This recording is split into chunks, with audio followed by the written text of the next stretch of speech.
Dia adalah orang paling terkenal dalam sejarah. Lebih 2 bilion orang mengaku mengikutinya. Itu 1/3 daripada populasi dunia. Dia digambarkan dalam seni dan sastra lebih daripada tokoh yang lain. Majalah Time menggelarnya orang paling berpengaruh yang pernah hidup. Namun, siapakah Yesus?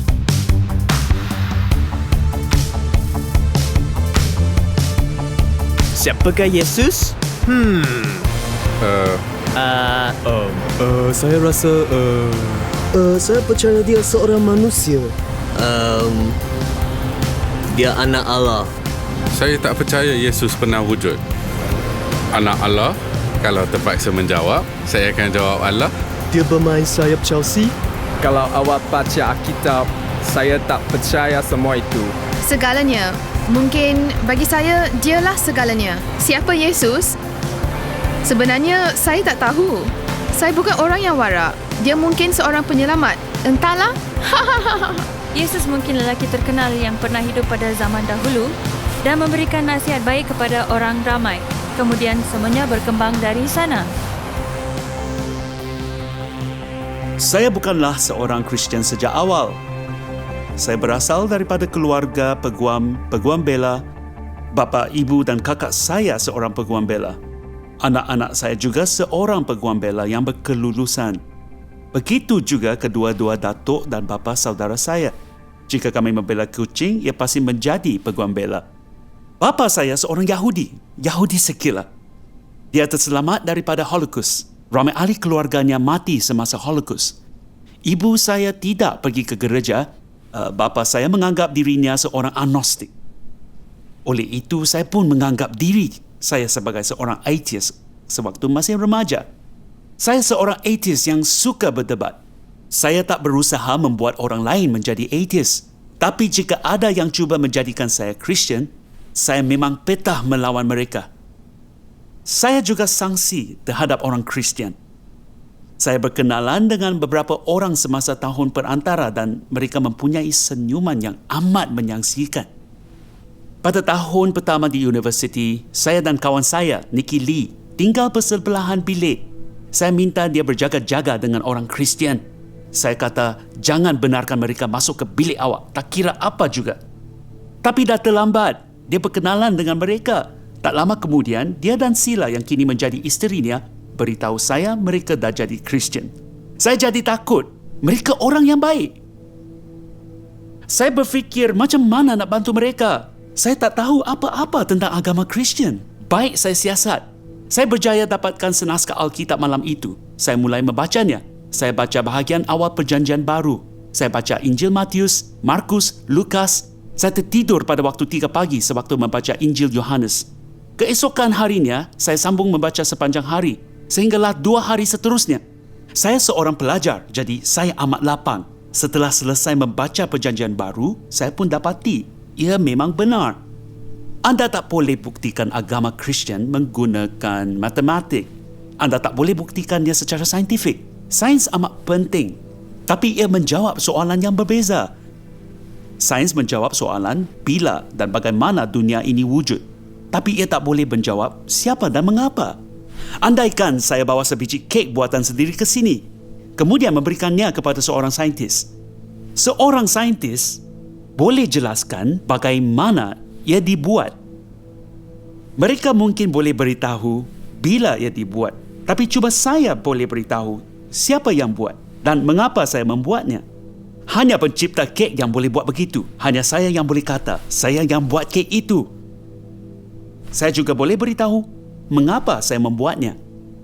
Begitu juga dengan alam semesta. Hanya pencipta dapat menunjukkan siapa yang mencipta dunia ini dan mengapa dia menciptanya. Agama Kristian mengatakan dia telah melakukannya. Pencipta telah menunjukkan dirinya dan dia menunjukkan dirinya dalam peribadi Yesus. Buktinya bukanlah bukti saintifik. Itu bukan satu-satunya jenis bukti yang ada, tetapi bukti sejarah.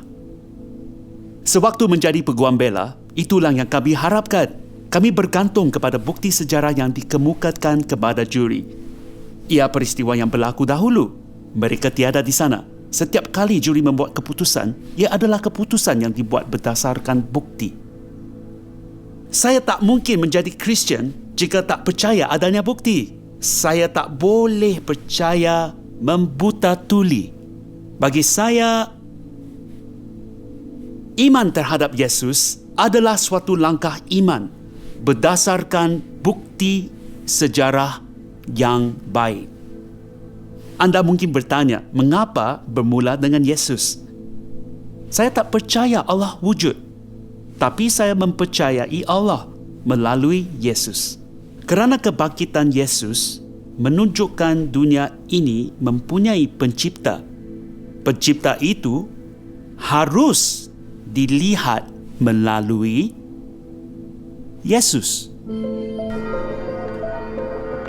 Yesus dari Nazaret dipercayai pernah berjalan di sini kira-kira 2000 tahun dahulu.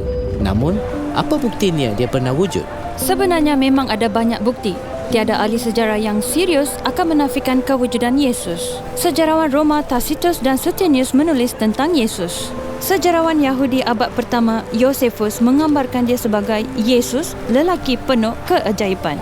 Selepas itu, dia menulis tentang penyaliban dan kebangkitannya.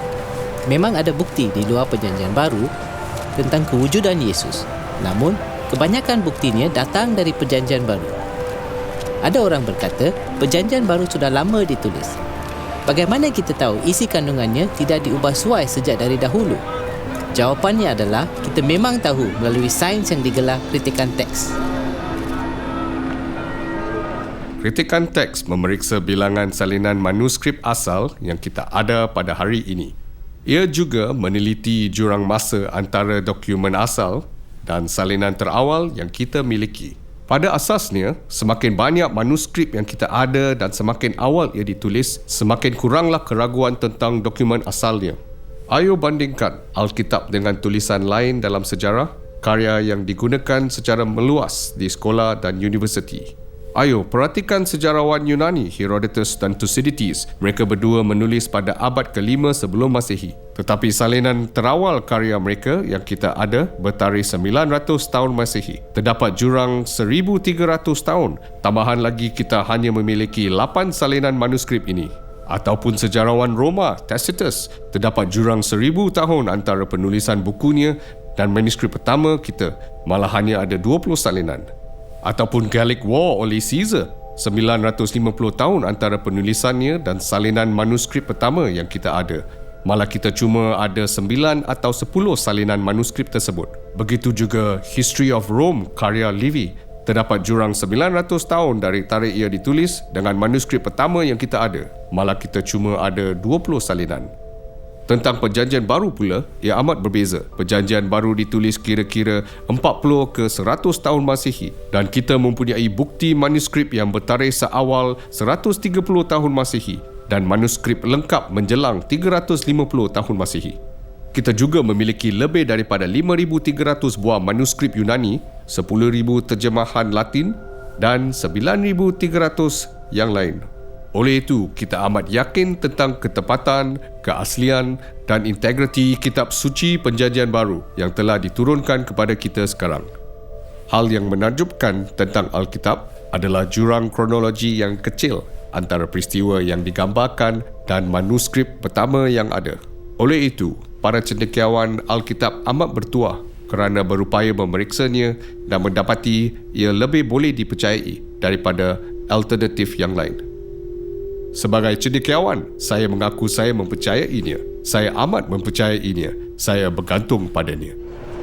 Profesor F.J.A. Hort, salah seorang cendekiawan terulung kritikan teks, menyimpulkan bahawa berdasarkan kepelbagaian dan bilangan bukti yang ada, teks Perjanjian Baru amat unik dan tiada bandingannya antara karya-karya prosa purba yang lain. Tiada sejarawan sekular yang akan menyangkal kesimpulan itu. Kita tahu berdasarkan bukti dari dalam dan luar Perjanjian Baru bahawa Yesus pernah wujud. Namun, siapakah dia? Kita tahu bahawa dia adalah manusia. Dia memiliki tubuh manusia, dia makan, minum, berpeluh, berasa penat dan mengalami kesakitan. Dia ada emosi manusia, cinta, gembira, sedih. Begitu juga pengalaman manusia. Dia membesar dalam sebuah keluarga, berpendidikan, mempunyai pekerjaan, diuji. Dia turut mengalami kehilangan dan penderitaan serta seksaan dan kematian. Ramai orang berkata, okey, dia seorang manusia tapi hanya manusia biasa. Dia mungkin seorang guru agama yang hebat, cuma itu saja. Orang lain pula berkata, dia lebih daripada itu. Bono, penyanyi utama kumpulan U2 berkata, bagi saya, anda tak boleh berkata dia hanyalah seorang pemikir atau ahli falsafah yang unggul kerana dia sering mendakwa dia ialah Mesias. Sebab itulah dia disalibkan. Dia disalibkan kerana berkata dia ialah anak Allah. Maka pada pandangan saya, dia adalah anak Allah ataupun orang yang gila. Saya suka menerima kenyataan bahawa jutaan orang di dunia selama lebih kurang 2000 tahun merasa hidup mereka disentuh dan diinspirasikan oleh orang gila. Saya tak percaya. Dia kemudian berkata, saya percaya Yesus ialah anak Allah. Apa bukti yang mencadangkan Yesus bukan sekadar guru agama yang hebat? Ujar ini ada dua soalan. Pertama, apa anggapan Yesus tentang dirinya? Kalau Yesus tak menganggap dirinya Allah, itulah penghujungnya. Tapi jika dia mempercayainya, persoalan keduanya ialah, adakah dia betul? Jadi, apa dakwaan Yesus tentang dirinya? Bukti pertama ialah hakikat bahawa ajarannya berpusatkan dirinya. Kebanyakan guru agama mengalihkan perhatian daripada diri mereka. Mereka kata, jangan pandang saya, pandanglah Allah. Yesus yang menjadi lambang kerendahan hati menunjuk kepada Allah sambil menunjuk dirinya. Katanya, pandanglah saya, datanglah kepada saya. Kita telah membincangkan pencarian maksud dan hala tuju. Perasaan kerinduan rohani yang tak boleh dipuaskan oleh hal lain. Yesus berkata, sayalah roti hidup. Sayalah yang dapat memuaskan kerinduan rohani. Ketagihan adalah masalah besar dalam masyarakat kita. Yesus berkata, apabila dia sendiri memerdekakan kamu, kamu pun benar-benar merdeka. Kita juga memikul hal lain, kerisauan, kekhawatiran, rasa bersalah, ketakutan. Yesus berkata, marilah kepadaku, semua yang letih lesu dan berbeban berat. Saya akan memberi kelegaan kepadamu. Dia berkata, barang siapa menyambut kamu, dia menyambut saya. Dan barang siapa menyambut saya, dia menyambut dia yang mengutus saya. Jika kamu telah melihat saya, kamu telah melihat Bapa.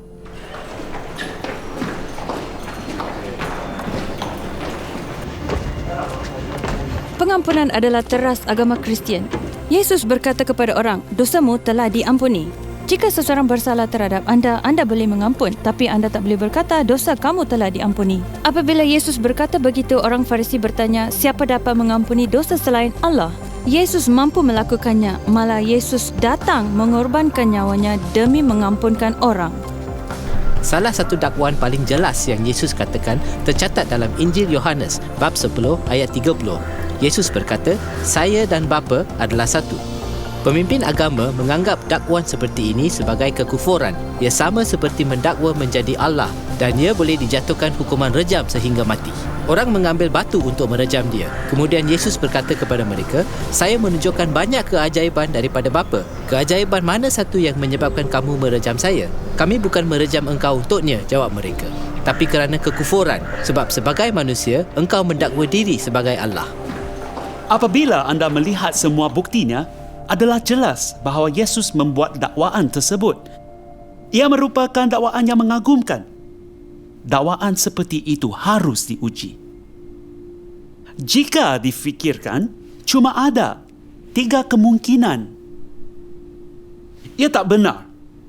Dan Yesus sedar ia tak benar, maksud dia seorang penipu, atau ia tak benar dan dia tak menyedarinya. Dia memang berfikir dirinya ialah anak Allah. Maksudnya dia menipu diri dan seorang yang tak siuman. Secara logik dia, ada satu lagi kemungkinan, iaitu ia benar. Dia bercakap benar. C.S. Lewis, Profesor Cambridge yang terkenal sebagai penulis The Chronicles of Narnia, berkata begini, seorang manusia biasa yang mengungkapkan hal-hal yang Yesus katakan bukanlah seorang guru moral yang agung, sama ada dia kurang siuman atau iblis dari neraka. Anda harus memilih, sama ada dia anak Allah, kurang siuman atau sesuatu yang lebih dahsyat.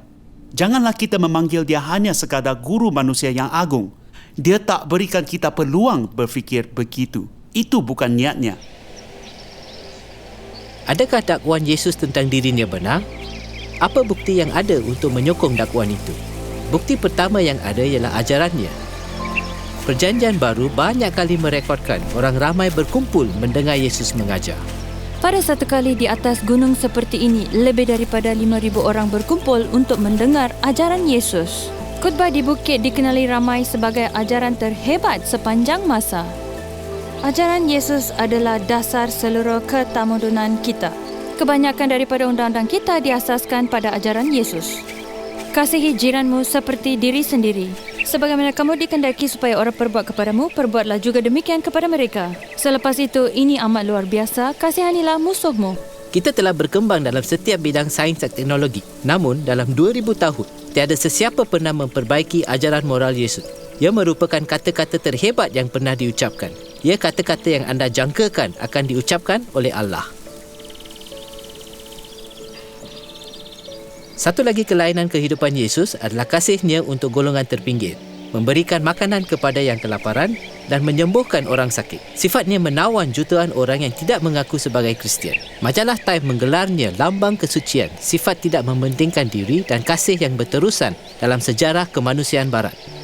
Para musuh tidak dapat mencari kesalahannya. Sahabatnya mengatakan dia tidak berdosa. Perwatakan kita benar-benar diuji apabila di bawah tekanan atau kesakitan. Sewaktu Yesus diseksa, dia berkata, "Ya Bapa, ampunilah mereka, sebab mereka tidak tahu apa yang mereka lakukan." Satu lagi bukti ialah penggenapan nubuatan dari Perjanjian Lama. Tiada sesiapa dalam sejarah yang mempunyai seluruh koleksi buku yang ditulis tentang mereka sebelum mereka dilahirkan. Yesus menggenapi lebih daripada 300 nubuat Perjanjian Lama. 29 daripadanya dalam satu hari. Ada yang berkata, dia seorang penipu pintar yang sengaja menipu orang. Dia membaca semua nubuat itu dan berfikir, saya akan melakukan semua nubuat-nubuat ini dalam hidup saya.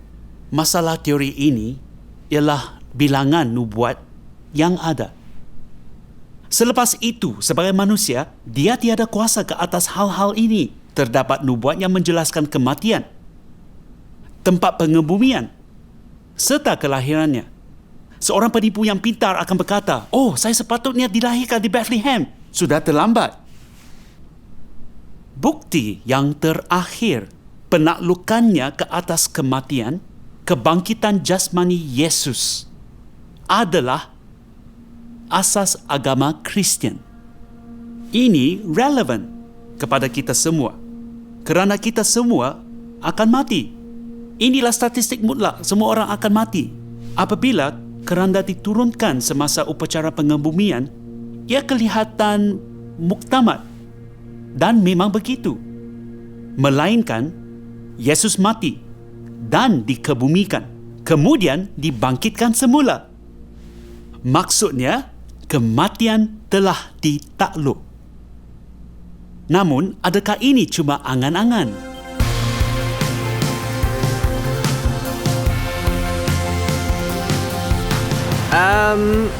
Bangkit daripada kematian, itulah yang saya diajar. Entahlah, saya tak dapat kata ya atau tidak. Ya, saya percaya Yesus telah bangkit daripada kematian.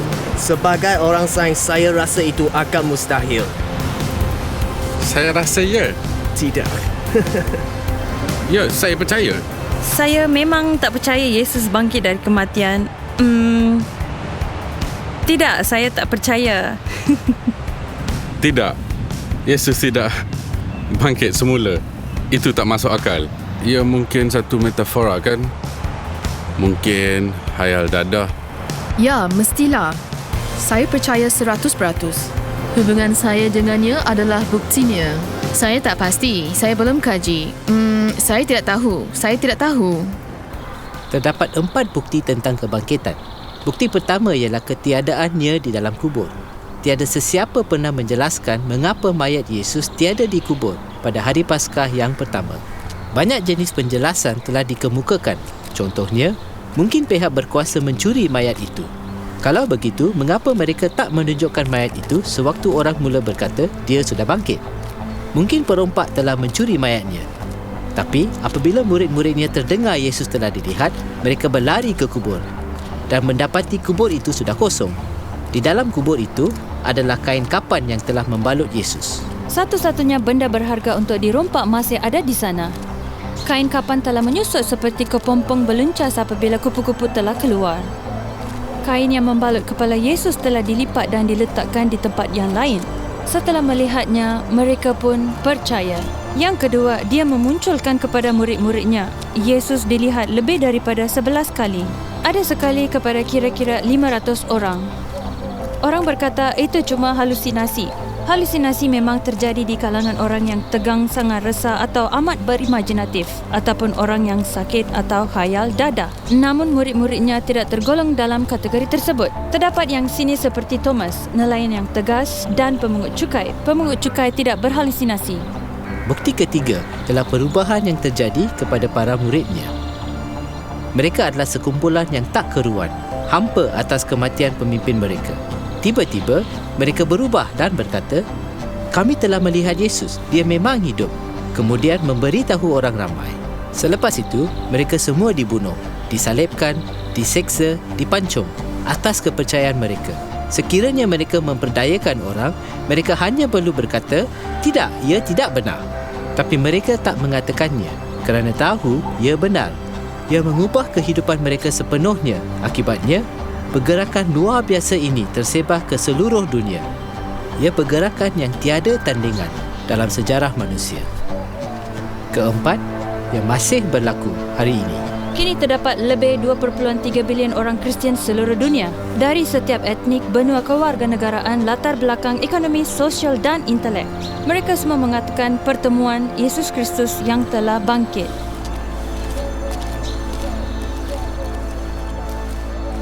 Apa kesimpulan kita tentang Yesus? Bagi saya, Yesus memang mendakwa. Identitinya ialah Allah. Apabila kita melihat bukti ajaran, kehidupan, sifat, penggenapan akan nubuat dan kebangkitannya, memanggil dia tidak siuman atau penipu adalah tak munasabah, tak logik dan sukar dipercayai. Sebaliknya, ia memberikan bukti paling kukuh bahawa apa yang Yesus katakan tentang dirinya adalah benar. Apabila saya melihat bukti itu, apabila saya membaca Perjanjian Baru, saya mendapati ia memang benar. Saya tak mahu menjadi Kristian kerana berfikir jika saya menjadi Kristian, hidup pasti menjadi sengsara. Saya cuba menundanya. Saya fikir saya akan tunda menjadi Kristian sehinggalah nazak.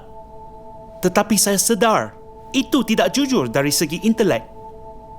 Maka, dengan keberatan, saya berkata, okey, ya. Pada waktu itu, saya masih mengingatinya dengan jelas. Ia bermula dari sini, dari fikiran saya, yakin bahawa ia benar, ke hati saya setelah mengalami hubungan dengan Yesus. Dan mengenang kembali, tanpa disedari saya telah menemui sesuatu yang dicari sepanjang hidup saya. Sesuatu yang memberikan maksud dan hala tuju hidup bagi saya. Saya tak menjangka akan menemuinya di sana. Tetapi, pada waktu itu, saya dapati kata-kata Yesus memang benar. Yesus berkata, "Aku datang supaya mereka mempunyai hidup dan mempunyainya dalam segala kelimpahan." Memang benar bahawa Allah telah menunjukkan dirinya dalam Yesus. Yesus memang siapa yang dia katakan.